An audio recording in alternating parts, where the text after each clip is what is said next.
Well, Julio, thank you so much for being on the show today. I'm glad you're able to make it here virtually. You weren't able to make it live in person for the conference, but so glad that you're taking the time to be here today. Hey, George, thanks for the invite, man. I'm happy to be with you. Yeah. Before we start, I just want to introduce you to everybody.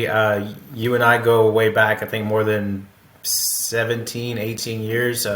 We first met each other. You were the youth pastor at Segunda. I was the youth there. We pretty much stayed friends till then. Since then, you went on from Segunda to Sugar Creek, and from Sugar Creek to, I think it was Cross Church in Arkansas, and then there to starting the church in Mexico, and then executive director at the SBT, and then SBTC, or actually you work for NAM and the Send Network, correct? That's correct. That's correct. Yeah. Yeah. And So actually, we go way, way back to 19 years. It was in 19. 2012 when I met you, I think, and then I began serving at Segunda in 2003.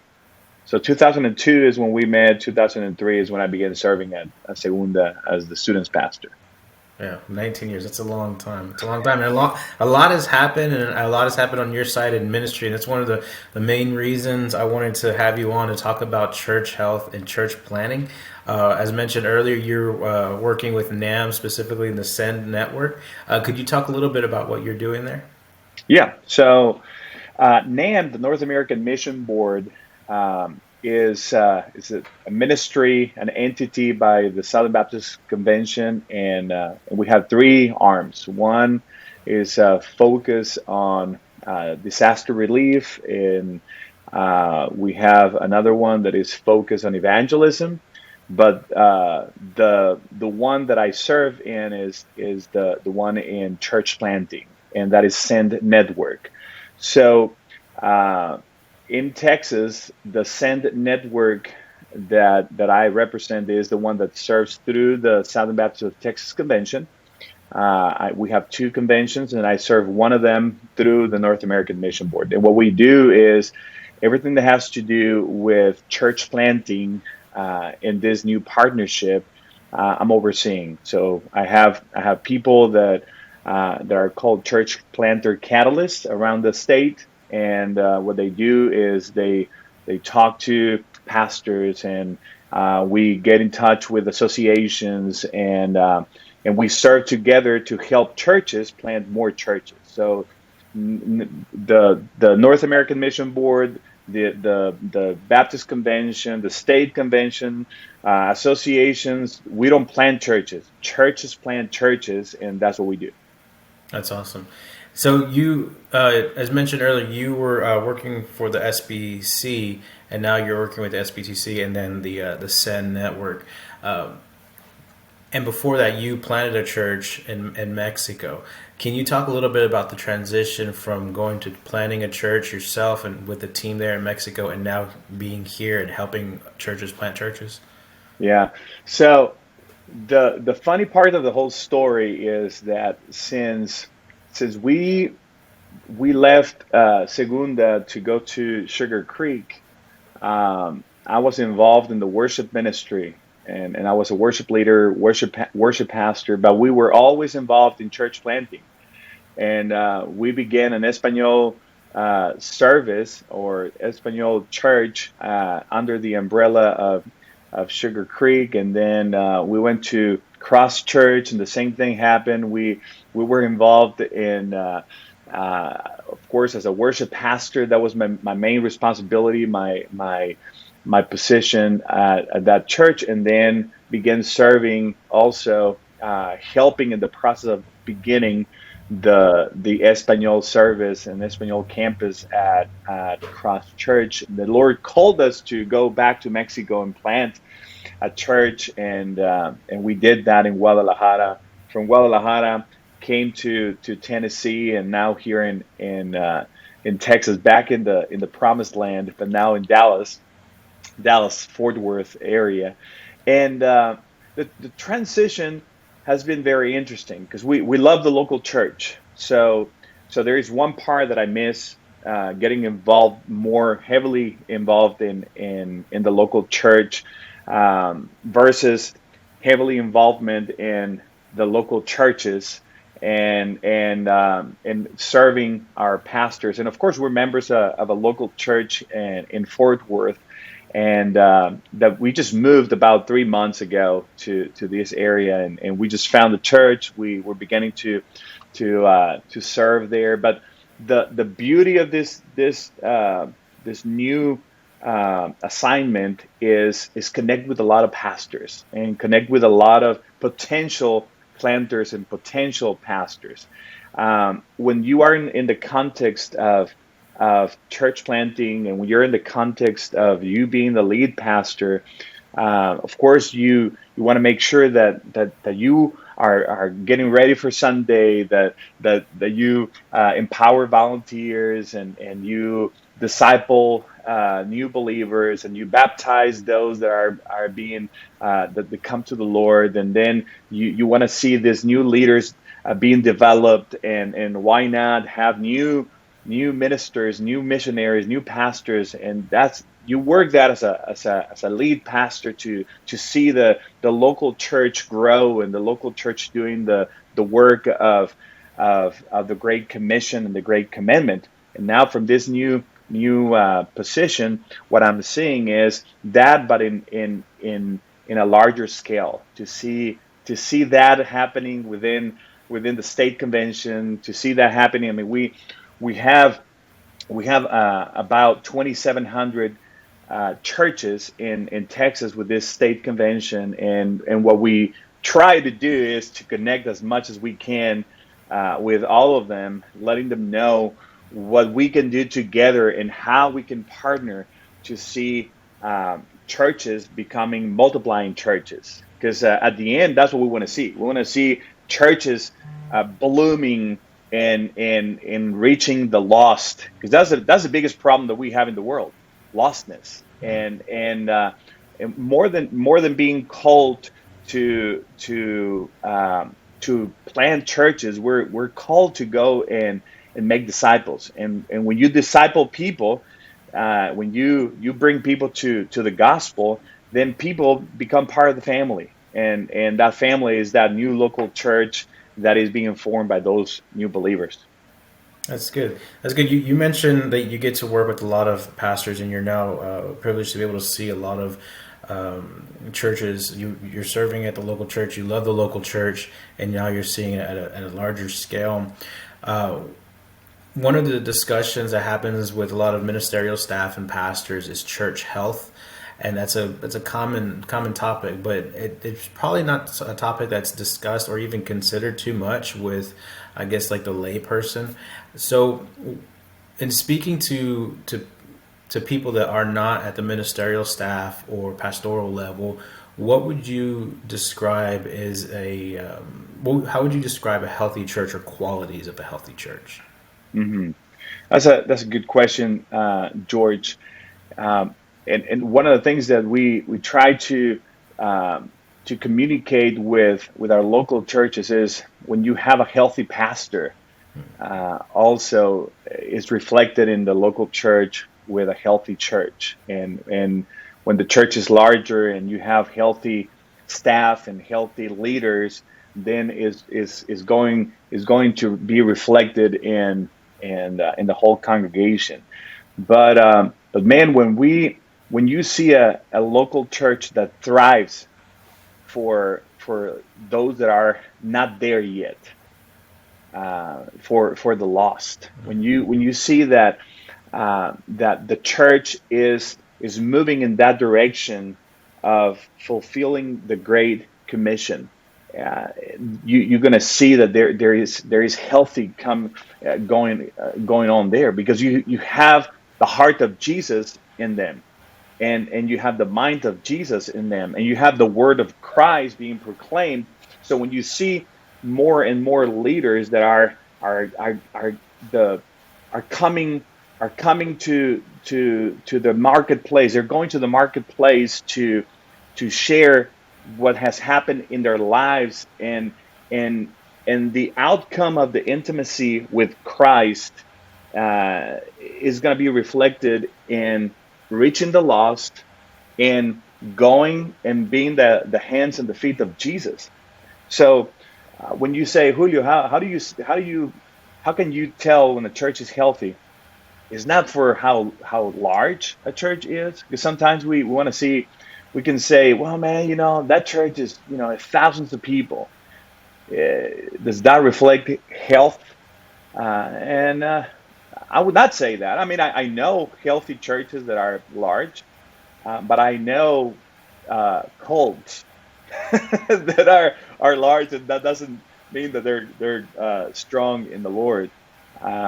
And the same thing happened with small churches. I know small churches that their success is measured not by how many people are seated in the pews, but how many people are being sent out.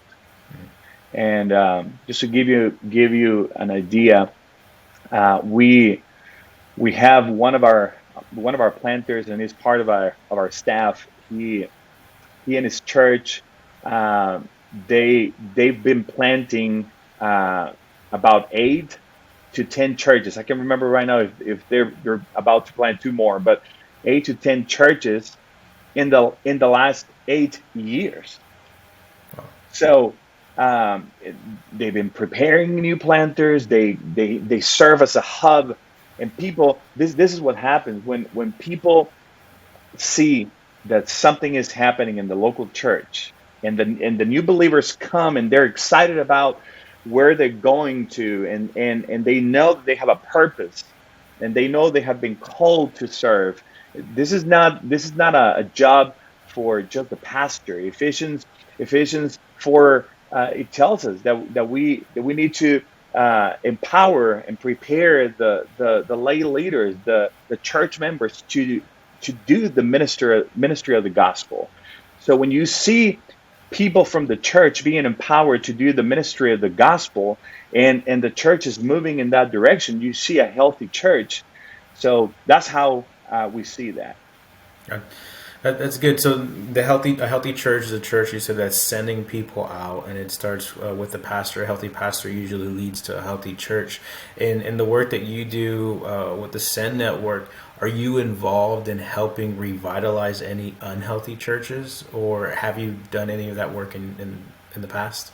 Yeah, what we do is we have different ways to help churches plant churches, and of course we do take people that are called to plan to go through pipelines of multiplication and leadership development and things like that, so they can see that the things that they need to grow, and they go through assessments, and they go to plant and all of that. Now, when churches, in at least for the area that I serve, when you see churches that want to go through a revitalization process, we have the state convention has a ministry to help in that direction, but also we do have opportunities for churches to be replanted, and that replanting is a combination of church planting and revitalization,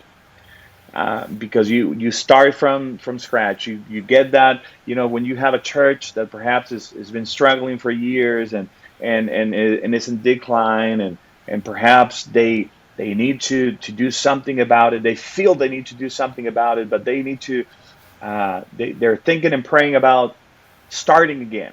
So they have a small group, and we try to come alongside that local church, and a new pastor that perhaps is 1 to 2 years there, and we provide assistance in that process of replanting that church. So I don't call it revitalization what I do, because we have another department or another area of our ministry that they go through their revitalization process. And the revitalization process through the state convention is it's also a process where we come alongside the pastor. It's not in in my area of ministry, but they come alongside the pastor to help him uh, assess the situation they're facing and how they can grow and how they can strengthen those areas that are weak.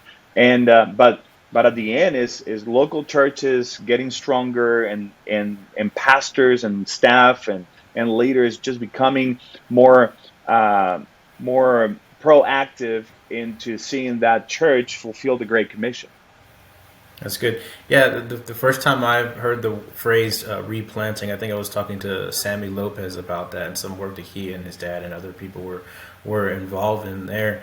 And it's a great thing to see that there are churches who are coming to the realization that there is still hope for their church body in the city and community that they serve, and that there are resources and people Yeah, out there and to and help there them.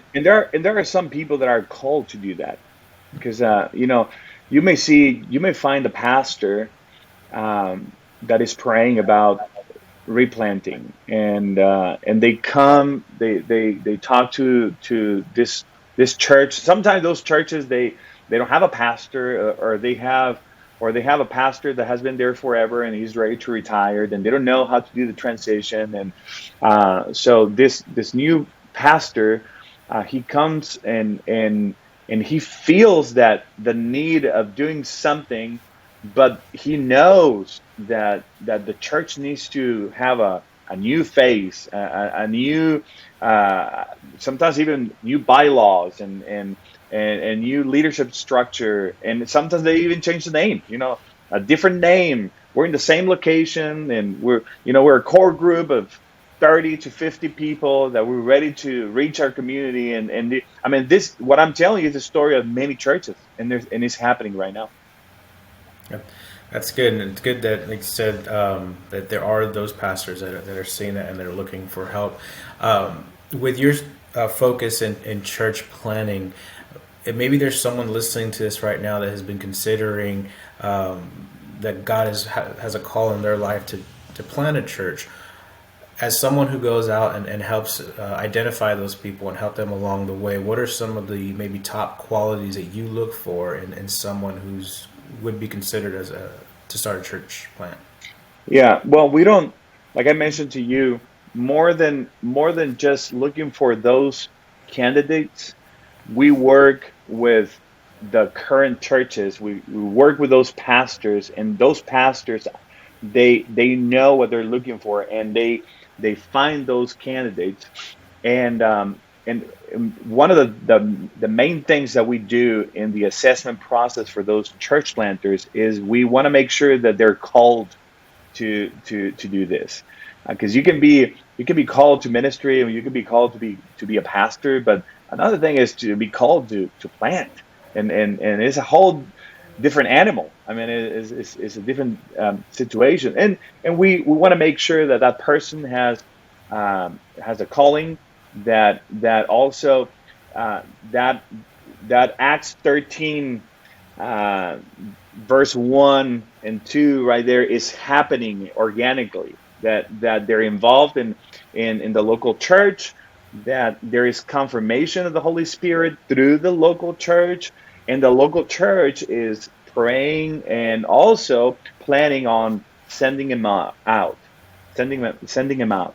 And and when you see this happening from within the local church context, then the next part that we provide is an assessment process, and that assessment process, it helps us, find out how the planter is doing. We have people that are outgoing, and some people that are more, introverts. We may see people that are, man, they're amazing preachers, and other guys that are not great at preaching. They're good preachers, but they're great at the administrative skills. And you can find guys that perhaps they're young, and 25, 26, with a couple of years of experience in their local church, and they're ready to go, and that's fine. And we have guys that are 60, 70 years old with a lot of ministry experience, and they're feeling called to plant again. So we want to make sure that they're called, that he and his wife are in the same page, that they're healthy emotionally and spiritually. We want to make sure that they have leadership skills, but also that they know how to follow their leaders. We want to make sure that emotionally, mentally, spiritually, that they can lead themselves. If they cannot lead themselves, then man, how are you going to lead others, right? Want to make sure that financially they're in a situation they can go ahead and take this kind of steps, and social skills. Want to make sure they have social skills, but also more important than social skills, want to make sure that they share the gospel, and they have a plan to make disciples. So sometimes the planters, the candidates to plant, it's not that they're not called, but sometimes they need to have some development happen in their lives before they go to the mission field. So we strongly recommend anybody that is thinking and praying, and perhaps they feel called to plant, to get involved, heavily involved in a local church or a church plant, a current church plant, so they can have an experience. So some guys start like an internship at a church, spending a certain amount of hours as a church planter resident, perhaps, and they just get some skills, and want to make sure they have their theology preparation. Sometimes it can be a Bible institute or a seminary. Sometimes it may be some leadership skill that he needs to grow. So we want to see that candidate to be equipped to go, but to be called, to be in the local church, and to be confirmed by the local church and affirmed by the local church.